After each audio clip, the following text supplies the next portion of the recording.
Dan Taman Sari ini sayangnya digunakan sampai Sri Sultan Hamengkubuwono yang kedua saja tahun 1812. Setelah itu tidak digunakan lagi. Kenapa tuh?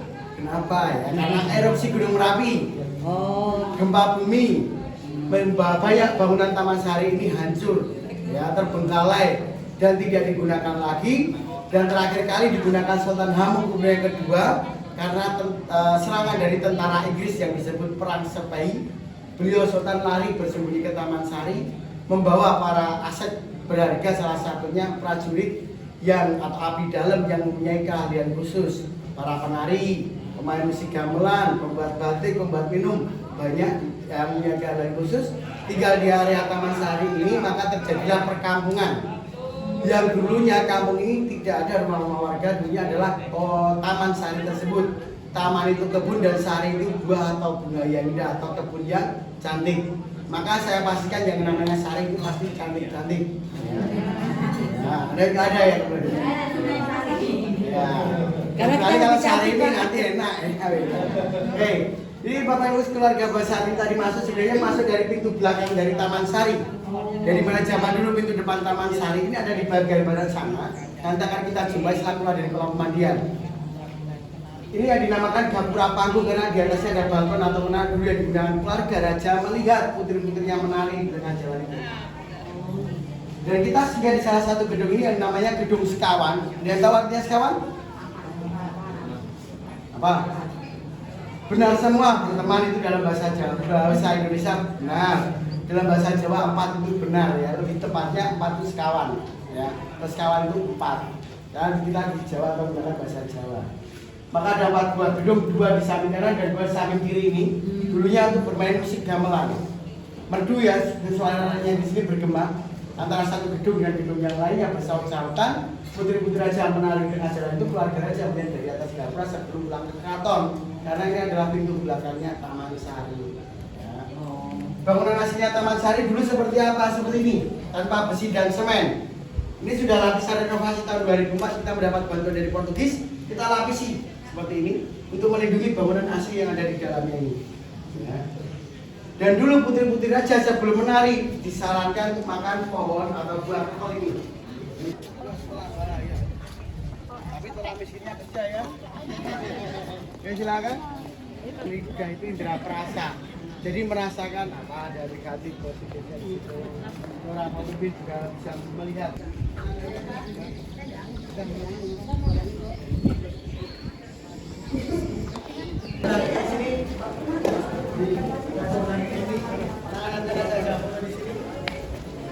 Umbul. Umbul itu dalam bahasa Jawa yang punya arti sumber mata air, karena dulu lantai kolam ini aslinya cuma tanah atau pasir, jadi sangat mudah keluar mata airnya. Sangat mudah sekali karena apa posisi. Dan umbul atau kelas belakang dulu digunakan putri-putri yang anak-anak, di sini putri-putri yang dewasa. Nanti satu lagi di belakang sana yang digunakan beliau saudara dengan permaisuri khusus berdua saja.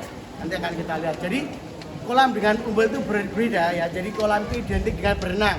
Tapi kalau umbul itu hanya untuk berendam saja.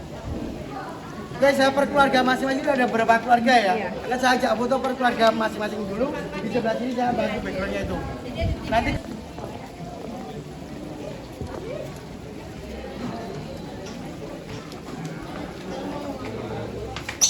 Iya, iya. Iya, udah bisa. wah, hati-hati tangga dan awas hati-hati kepala.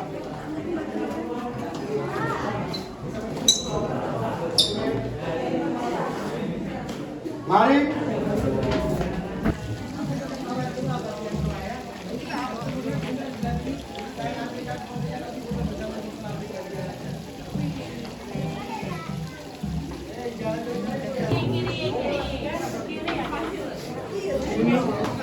Iya.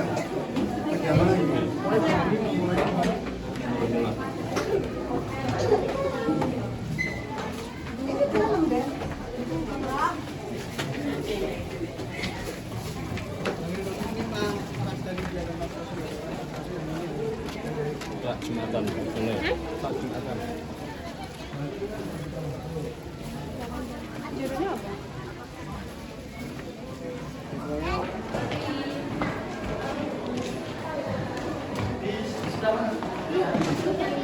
Ya.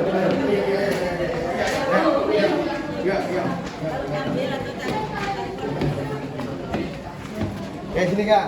Yo sini. Sini yo, sebelah sini. Cari tempat terus sini. Sini bertemu sini.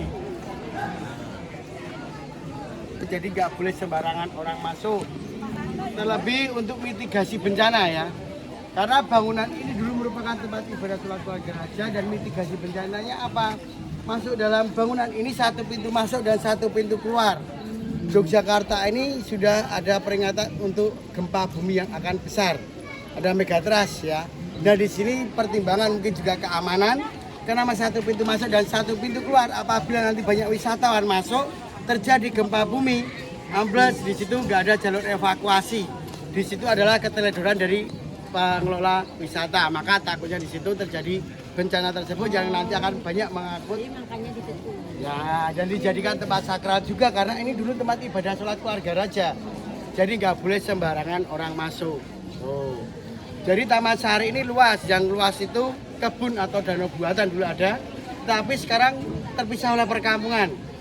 Kurang lebih 10 hingga 12 meter dari satu objek kita ke objek berikutnya akan melalui perkampungan, maka cukup jauh juga. Apabila ada waktu panjang bisa kita eksplor semuanya itu ya. Kita lihat bangunan tinggi itu belakang Pasar Ngasem itu tadi. Iya. Ya. Iya. Oh. Jadi terpisah-pisah semua dan cukup jauh memang untuk objek wisata Taman Sari ini di dalam perkampungan. Perlu diketahui objek wisata Taman Sari sekarang di dalam perkampungan ya. Iya. Oh. Dan ini pintu depannya Taman Sari zaman dulu yang sekarang menjadi pintu belakang. Karena padatnya perkampungan tidak ada akses untuk wisatawan masuk, parkir mobil dan lain sebagainya, maka dibaliklah depan jadi belakang dan belakang jadi depan. Yang bisa dikatakan dulu samping kiri kebun, samping kanan kebun, sekarang jadi perkampungan semua. Tapi tanah di sini hanya hak guna bangunan yang apabila sewaktu-waktu diminta sultan pindah, kita harus pindah karena tanah milik kerajaan. Ya. Kita lebih mendingan untuk foto bersama mungkin dengan dapur agungnya, yuk. Tenang aja, Bu. Masih jangan lama-lama lagi, masih buku capek. Ya. Apalagi kalau mau menuju bangunan berikutnya itu yang lebih capek. Saya carikan jalan yang tidak terlalu jauh memang. Ini ada gelang nggak coba? Awas kepala hati-hati.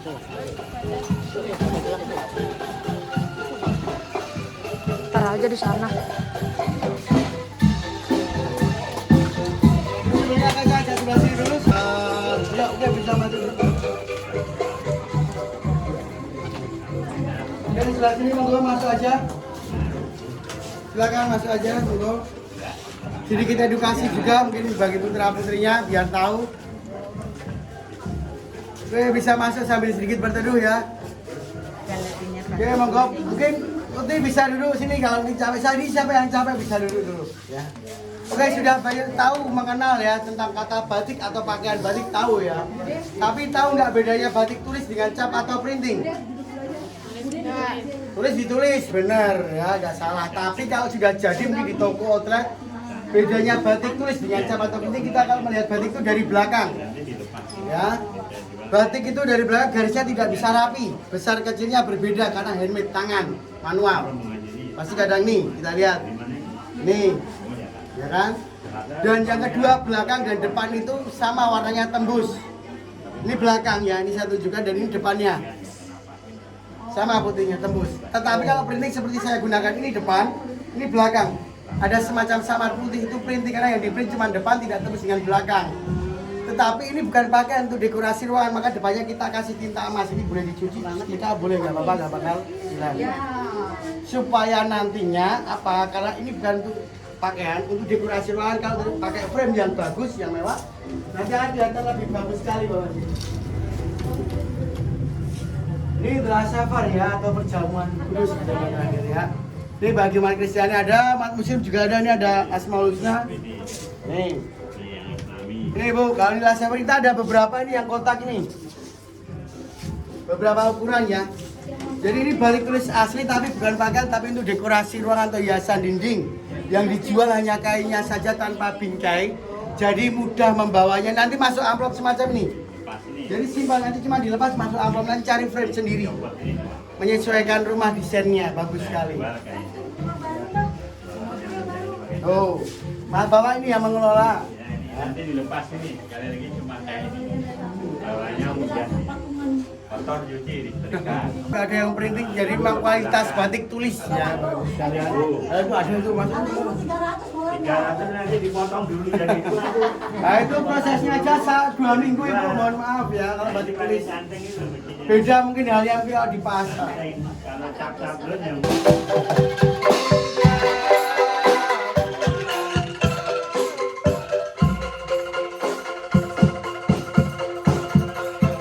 Mari kita kirim.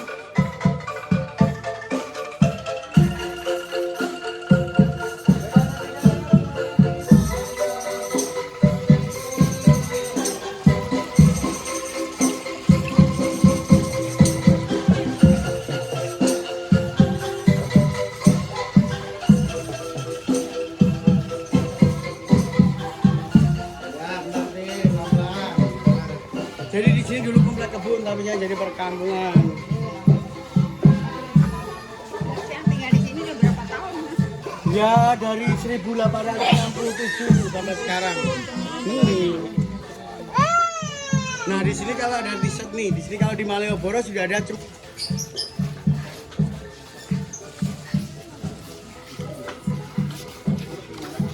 Oke, kita ke kiri sebelah sini.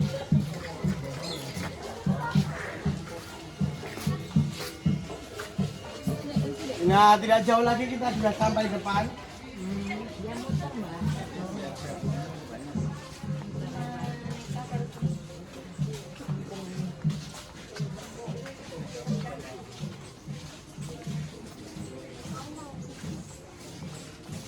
Oh.